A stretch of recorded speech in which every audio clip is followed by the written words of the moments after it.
Dear members, dear friends,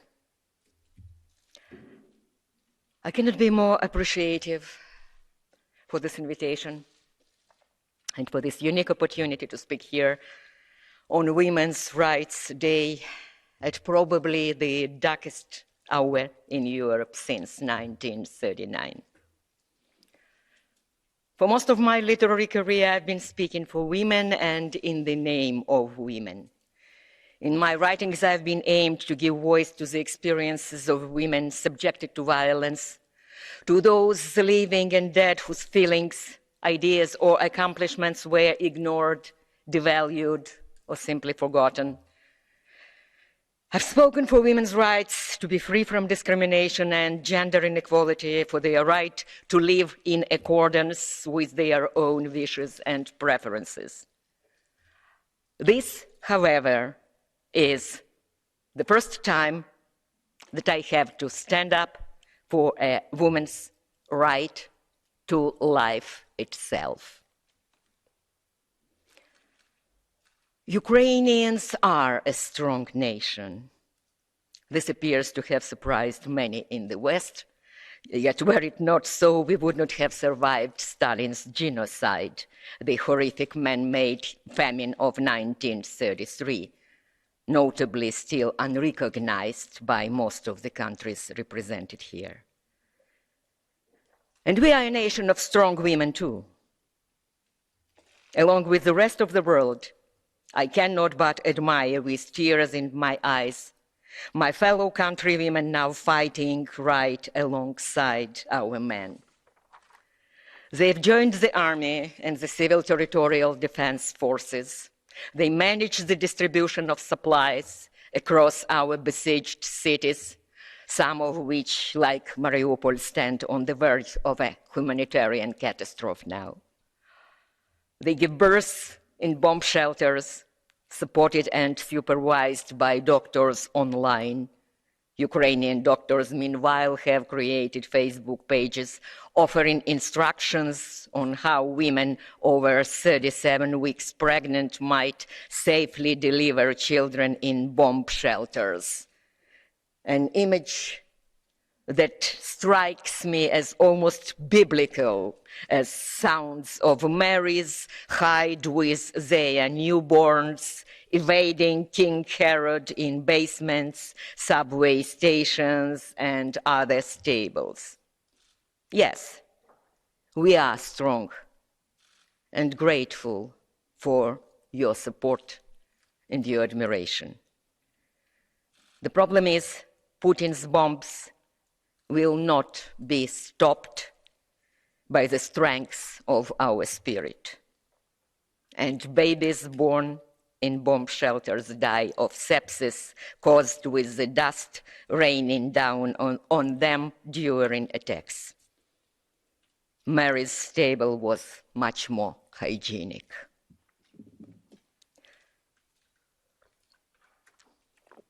Since February 24th, when Russia launched its invasion, conceived as a blitzkrieg, only to be foiled by the ferocious determination of our military and mobilized civilians, one of history's unshakable rules has been reconfirmed.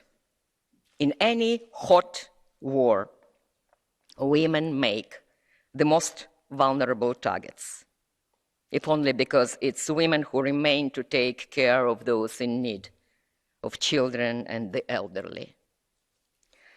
And it is precisely this living shield which Vladimir Putin now uses to break Ukraine's heroic resistance. Having failed to take Kyiv, Putin began shelling residential areas, including elementary schools, nurseries, and hospitals. Let me take the liberty of stressing this. Every moment of hesitation on the side of Western policymakers and NATO decision makers about whether to provide Ukraine with anti-aircraft weapons, not to speak of the no-fly zone. Every coffee break you are taking during your discussions about how to interfere without provoking Putin to go further costs someone's life. Most likely a civilian's, a woman's or a child's. After all, Putin said it quite openly back on April 17, 2014, in the first act of the current tragedy,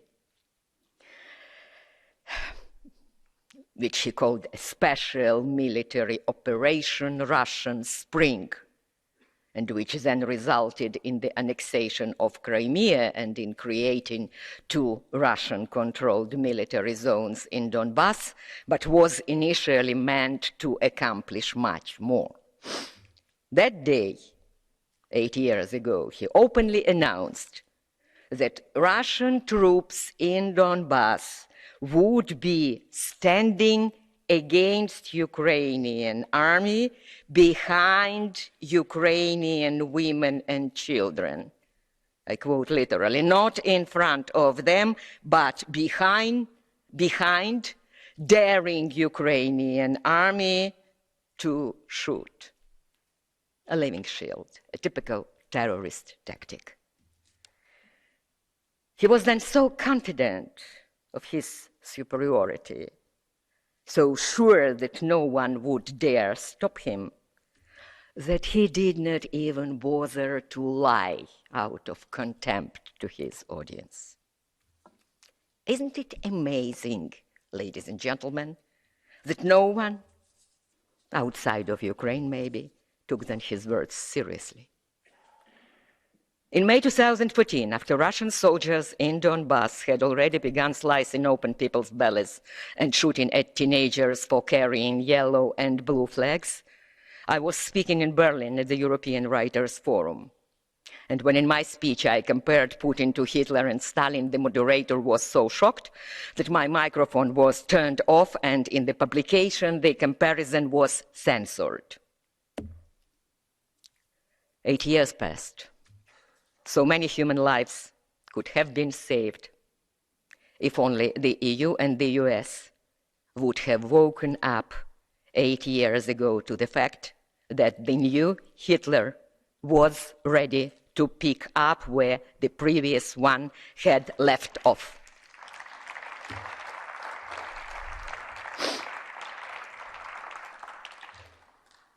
If the current package of sanctions had been applied to Russia, якщо б нинішні санкції було запропоновано і впроваджено, і якщо б було зроблено потрібне, ми не дійшли б до тієї ситуації, в якій ми знаходимося зараз. Sound similar to the litanies that writers and intellectuals who survived World War II were proposing after the war ended. Yet for me it is also a sign that we, and by we I mean all Western civilization, to which Ukraine with its millennium-long history also belongs, that we have not learned much from history. Putin deliberately imitates Hitler.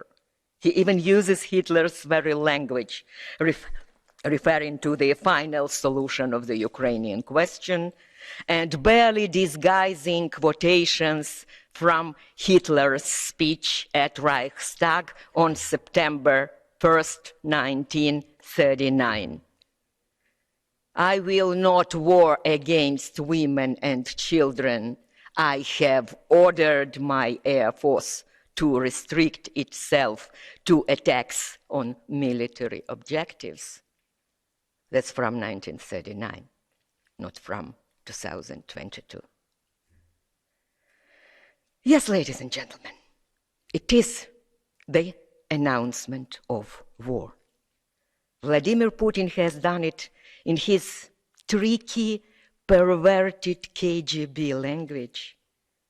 But I am here to tell you, as a writer who does know something about language and how easily its power can be misused, that it is already a world war, not a conflict in Ukraine as it is still described in many Western media.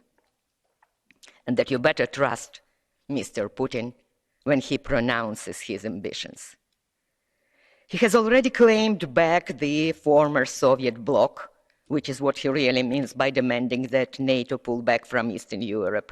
And he won't stop unless he is stopped by an international front of all those nations who still believe that freedom and human solidarity are worth more than gas and oil.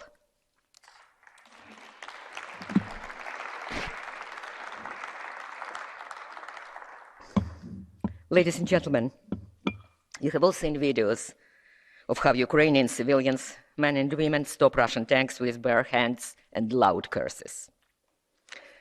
Here lies the secret of our heroism. We are not afraid of Russia.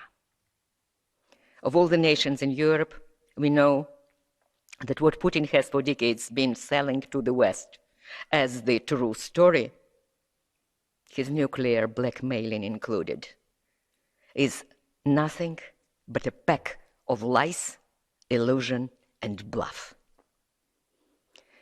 We know this because we do have our share in the past 300 years of Russian imperial greatness, and by no means a minor one. That is why, of all the nations, it is Ukraine that has found herself at the forefront of this war.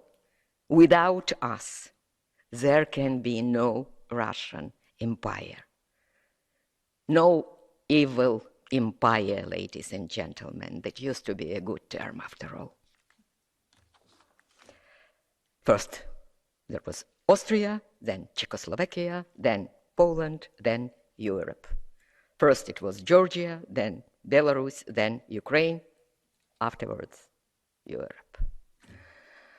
While I was writing this, my niece and her two children, one 8 years old, the other 8 months old, were driving from Kiev to western Ukraine at a speed 200 kilometers in 10 hours. Women of Ukraine are fleeing en masse from the Russian bombs flattening their homes, while Ukrainian men stay to fight as long as it's needed to free Europe from the specter of the new totalitarianism. They all know their job, both men and women. Please, don't be afraid to protect the sky above them. Thank you.